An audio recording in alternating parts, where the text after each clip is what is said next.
بسم اللہ الرحمن الرحیم۔ شروع اللہ کے نام سے جو رحمان و رحیم ہے۔ لإیلاف قریش ایلافہم رحلة الشتاء والصیف فلیعبدوا رب هذا البیت الذی اطعمهم من جوع وآمنهم من خوف۔ چونکہ قریش مانوس ہوئے، یعنی جاڑے اور گرمی کے سفروں سے مانوس، لہذا ان کو چاہیے کہ اس گھر کے رب کی عبادت کریں جس نے انہیں بھوک سے بچا کر کھانے کو دیا اور خوف سے بچا کر امن عطا کیا۔ مانوس ہوئے اصل الفاظ ہیں لإیلاف قریشن، ایلاف الف سے ہے جس کے معنی خوگر ہونے،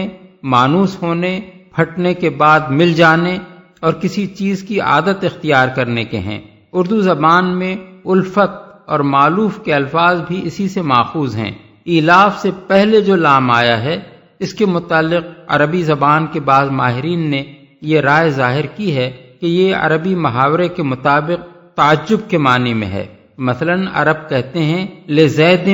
وما صنعنا بہی، یعنی ذرا اس زید کو دیکھو کہ ہم نے اس کے ساتھ کیسا نیک سلوک کیا اور اس نے ہمارے ساتھ کیا کیا۔ پس لإیلاف قریشن کا مطلب یہ ہے کہ قریش کا رویہ بڑا ہی قابل تعجب ہے کہ اللہ ہی کے فضل کی بدولت وہ منتشر ہونے کے بعد جمع ہوئے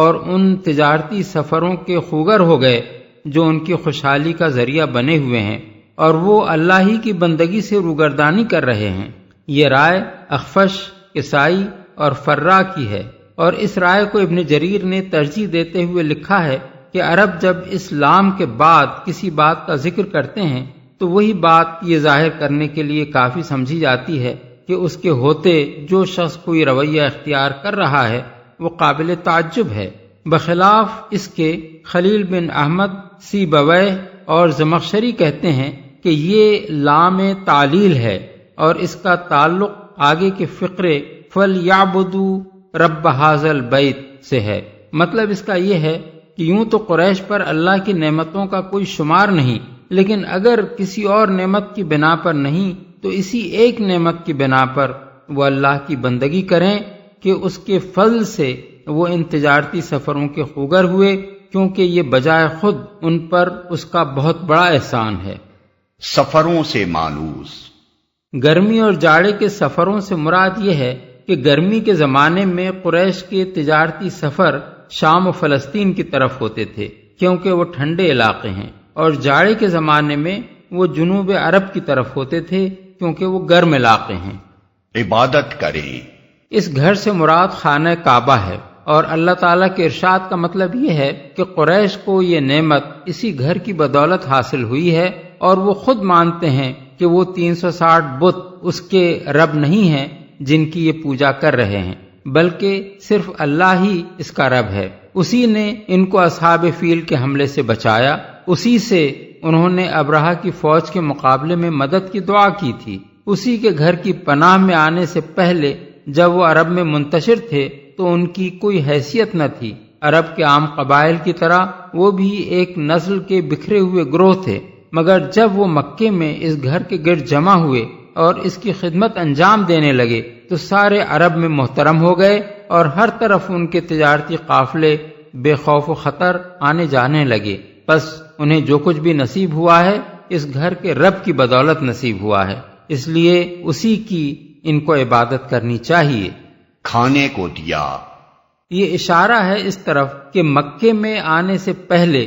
جب قریش عرب میں منتشر تھے تو بھوکوں مر رہے تھے، یہاں آنے کے بعد ان کے لیے رزق کے دروازے کھلتے چلے گئے، اور ان کے حق میں حضرت ابراہیم علیہ السلام کی وہ دعا حرف بحرف پوری ہوئی کہ اے پروردگار، میں نے اپنی اولاد کے ایک حصے کو تیرے محترم گھر کے پاس ایک بے آب و گیا وادی میں لا بسایا ہے تاکہ یہ نماز قائم کریں، پس تو لوگوں کے دلوں کو ان کا مشتاق بنا اور انہیں کھانے کو پھل دے سورہ ابراہیم آیت 37۔ امن عطا کیا، یعنی جس خوف سے عرب کی سرزمین میں کوئی محفوظ نہیں ہے اس سے یہ محفوظ ہیں۔ عرب کا حال اس دور میں یہ تھا کہ پورے ملک میں کوئی بستی ایسی نہ تھی جس کے لوگ راتوں کو چین سے سو سکتے ہوں، کیونکہ ہر وقت ان کو یہ کھٹکا لگا رہتا تھا کہ نہ معلوم کب کوئی غارتگر گروہ اچانک اس پر چھاپا مار دے۔ کوئی شخص ایسا نہ تھا جو اپنے قبیلے کے حدود سے باہر قدم رکھنے کی ہمت کر سکے، کیونکہ اکا دکا آدمی کا زندہ بچ کر واپس آ جانا یا گرفتار ہو کر غلام بن جانے سے محفوظ رہنا گویا امر محال تھا۔ کوئی قافلہ ایسا نہ تھا جو اطمینان سے سفر کر سکے، کیونکہ راستے میں جگہ جگہ اس پر ڈاکہ پڑنے کا خطرہ تھا، اور راستے بھر کے بااثر قبائلی سرداروں کو رشوتیں دے کر تجارتی قافلے بخیریت گزر سکتے تھے۔ لیکن قریش مکہ میں بالکل محفوظ تھے، انہیں کسی دشمن کے حملے کا خطرہ نہ تھا۔ ان کے چھوٹے اور بڑے ہر طرح کے قافلے ملک کے ہر حصے میں آتے جاتے تھے۔ کوئی یہ معلوم ہو جانے کے بعد کہ قافلہ حرم کے خادموں کا ہے انہیں چھیڑنے کی جرأت نہ کر سکتا تھا۔ حد یہ ہے کہ اکیلا قریشی بھی اگر کہیں سے گزر رہا ہو اور کوئی اس سے تعرض کرے تو صرف لفظ حرمی یا انا من حرم اللہ کہہ دینا کافی ہو جاتا تھا۔ یہ سنتے ہی اٹھے ہوئے ہاتھ رک جاتے تھے۔ سید ابو العلا مودودی کی مارکۃ الآراء تصنیف تفہیم القرآن کی یہ سی ڈی ادارہ ترجمان القرآن کے لیے سماع و بصر نے تیار کی ہے۔